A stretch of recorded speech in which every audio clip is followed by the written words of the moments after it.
Chris Yandeck, CYInterview, covering Las Vegas and the world. Well, today we've got quite the story and quite the guest to cover. It was recently announced that famed YouTuber Jake Paul, who over the last few years has made his way into the boxing world in an untraditional fashion, will take on former undisputed heavyweight champion of the world Mike Tyson in an exhibition match. The match is slated to take place in about 4 months on July 20th at the AT&T Stadium in Arlington, Texas. The event will be streamed worldwide on Netflix. Here with us today on CYInterview to discuss the upcoming bout is former CYInterview guest, the great Gary Stretch.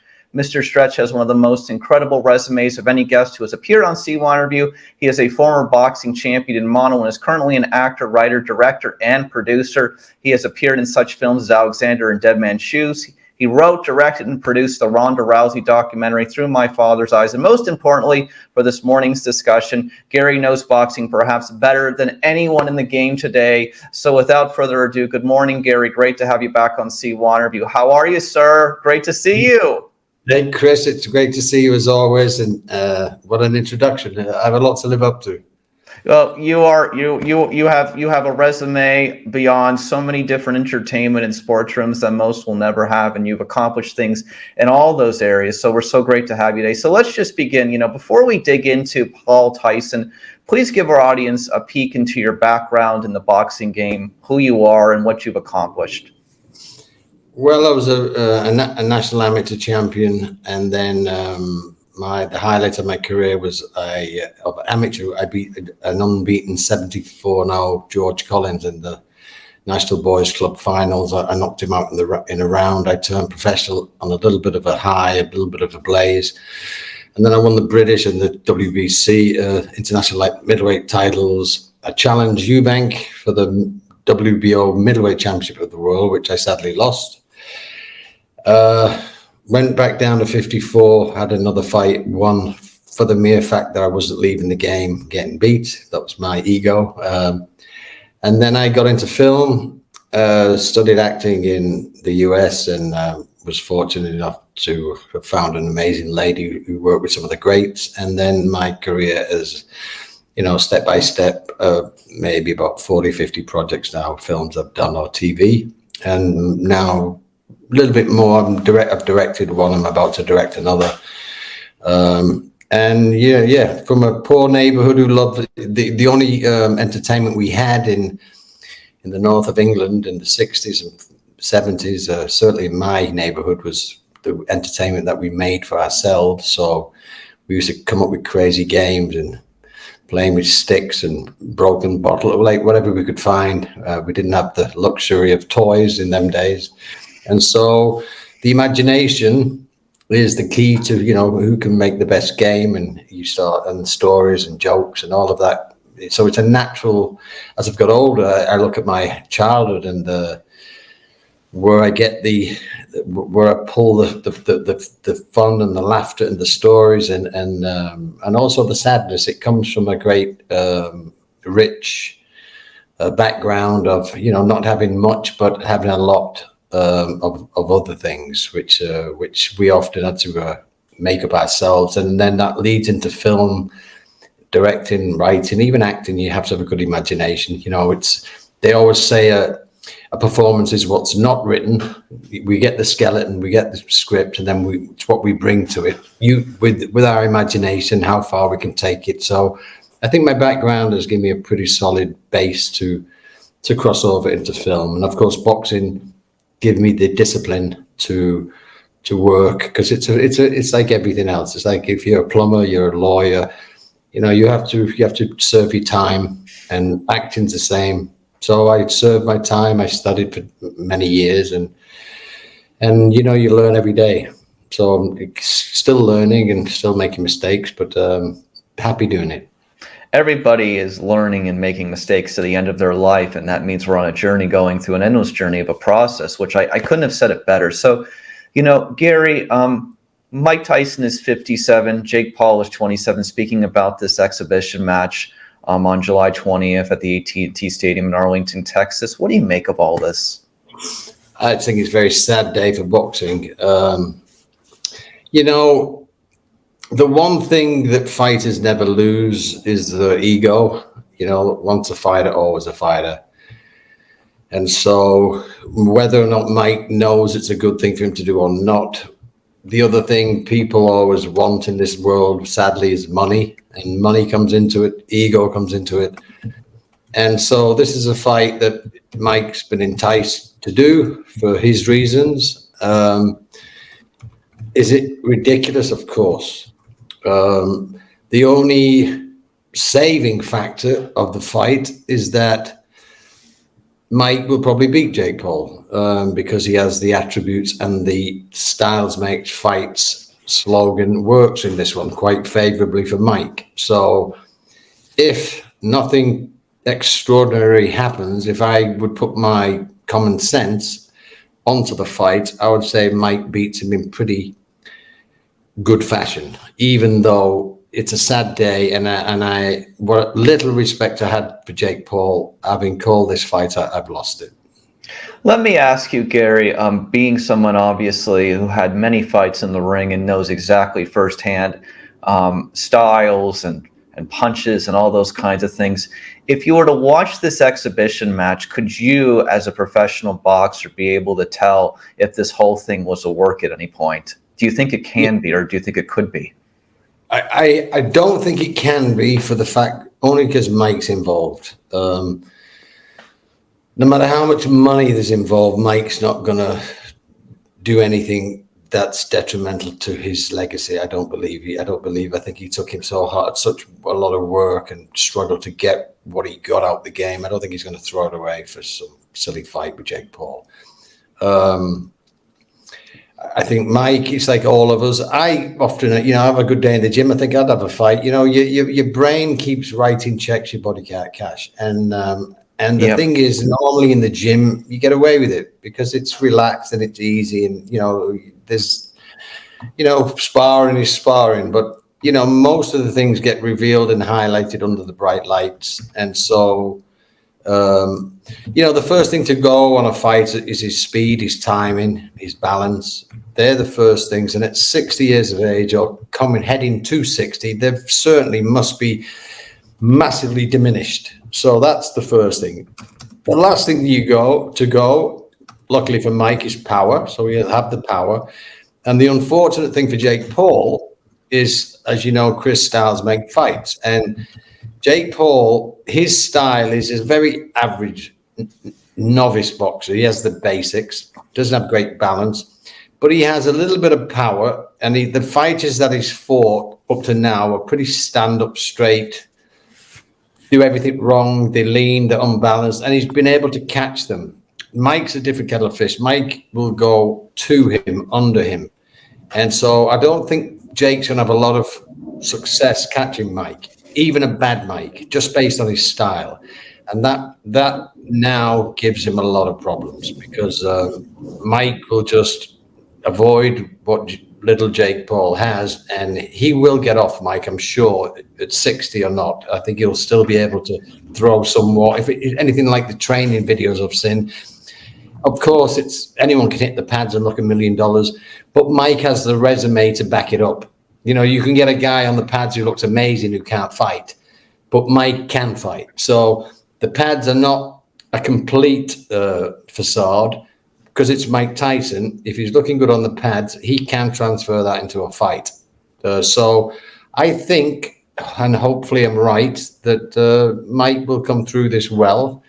But there's no one, Mike's going to get no credit for it if he knocks out a YouTuber, and Jake Paul's certainly going to get no credit for bringing a 60-year-old man into a dangerous position. And the danger is not because of Jake Paul, it's just a general health danger of, could have a heart attack. He could have who knows, massive strain on an event.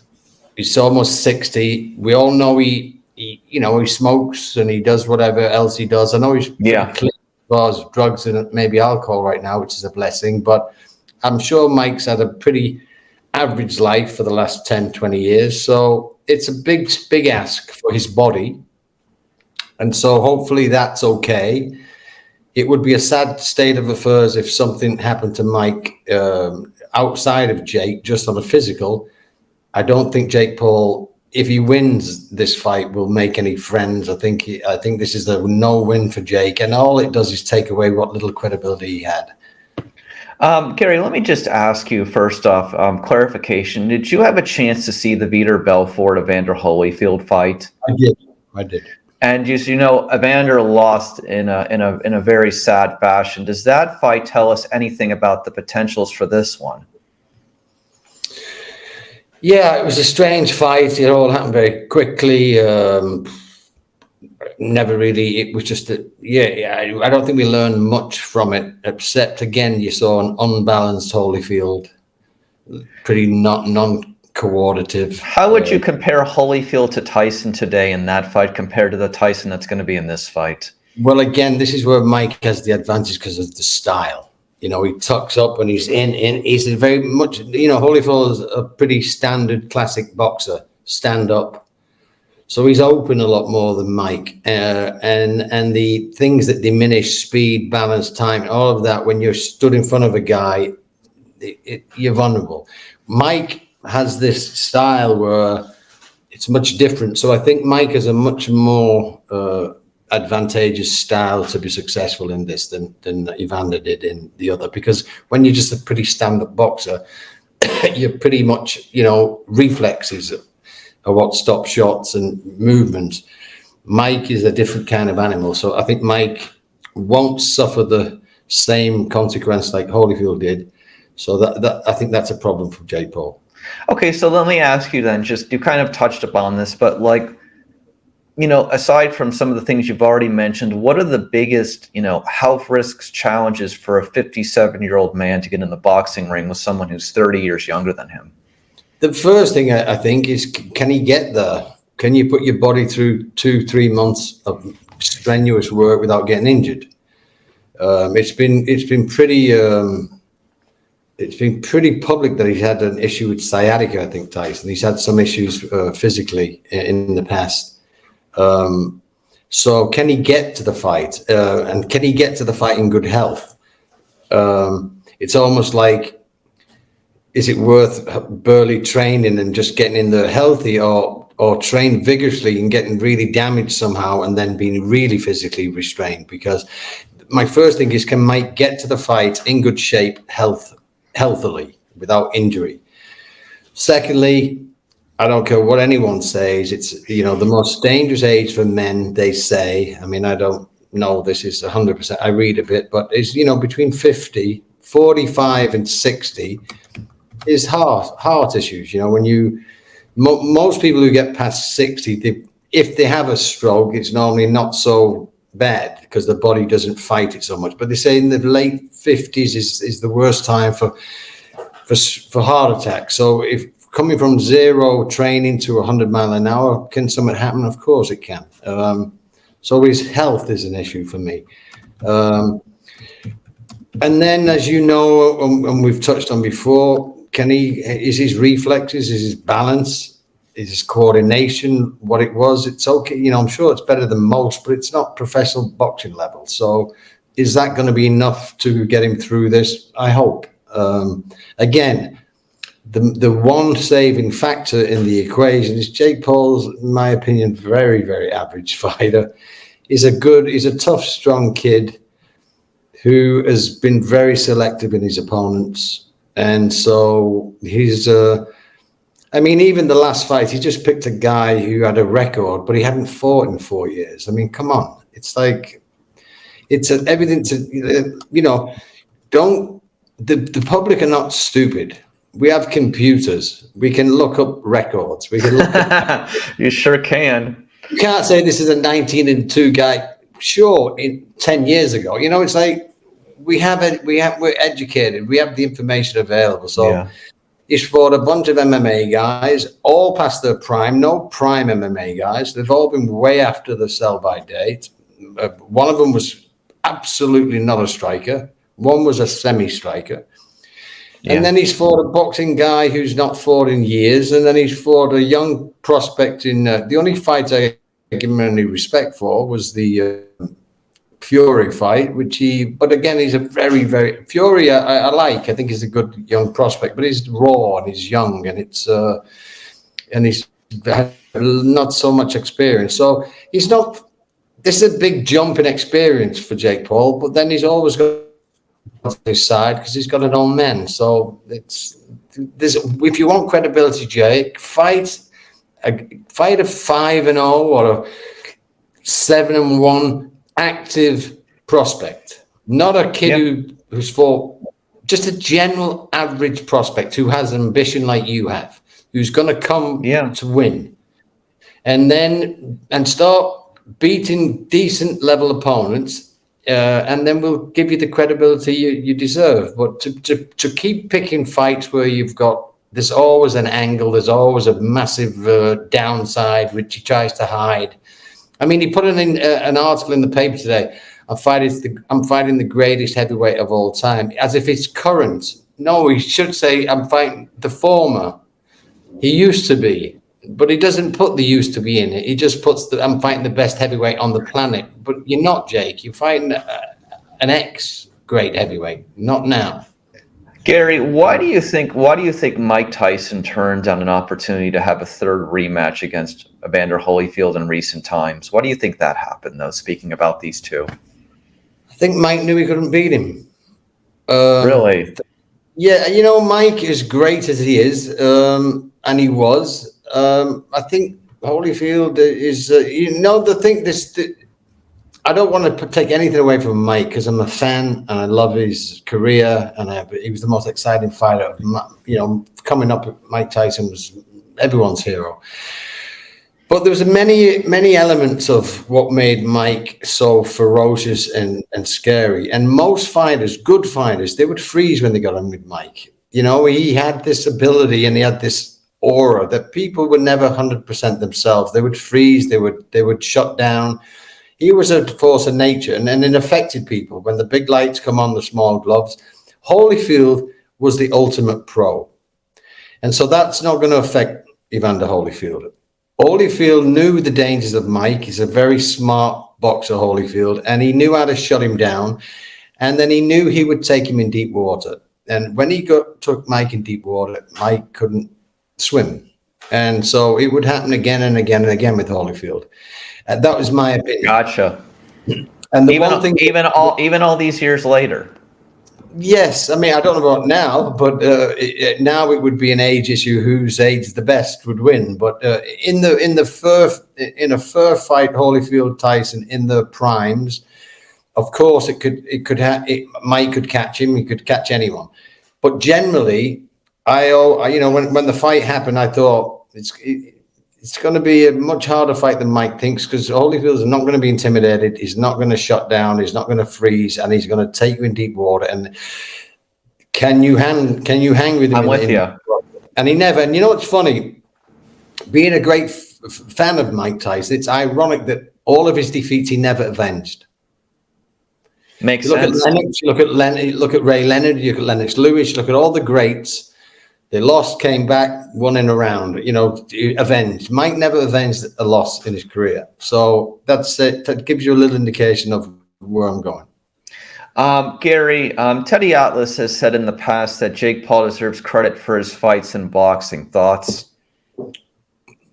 Teddy Atlas is probably trying to get a payday from Jake Paul and become a commentator for him. That's all. Little respect I have for Teddy.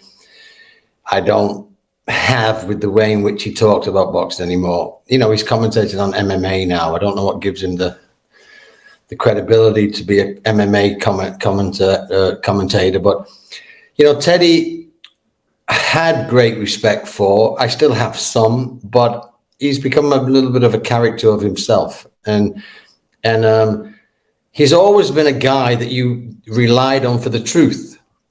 And he would come out with things that not everybody would probably say. He would say what people are thinking. But as of the last few years and the podcasts that I've seen of him, he's running with the numbers now. Anyone who would give Jake Paul this amount of credibility, if you look at him, is obviously deluded or on a pay scheme somehow. So no. Jake Paul is Jake Paul. Jake Paul has done zero to prove in a professional boxing sport that he's any way, shape, or form any type of contender.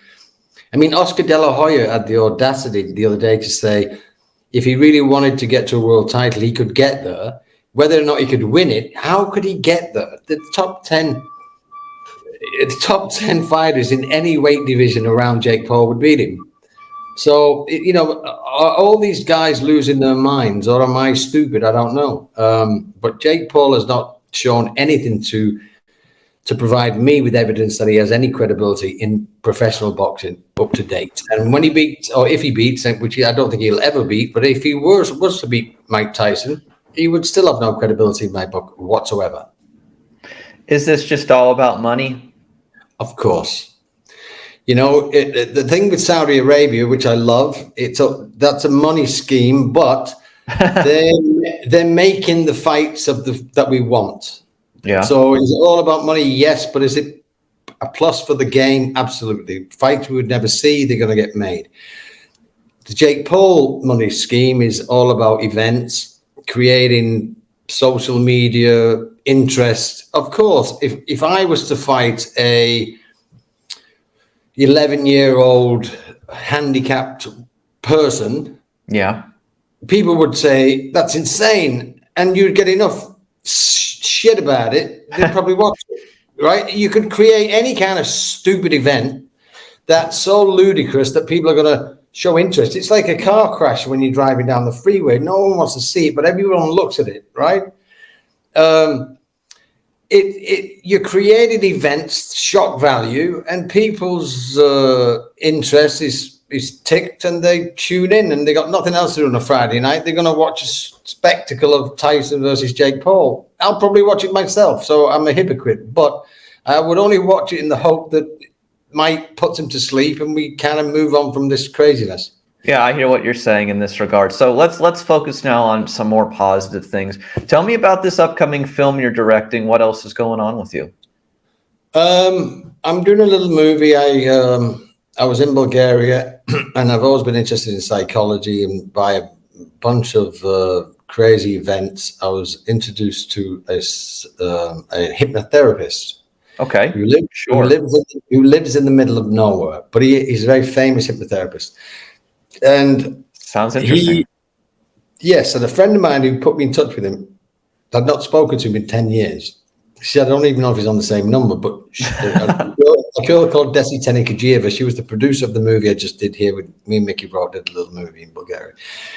So she said, I was interested in this hypnotherapy, not so much for hypnotherapy, just for I love psychology and the way in which it works. And so I was interested to meet him.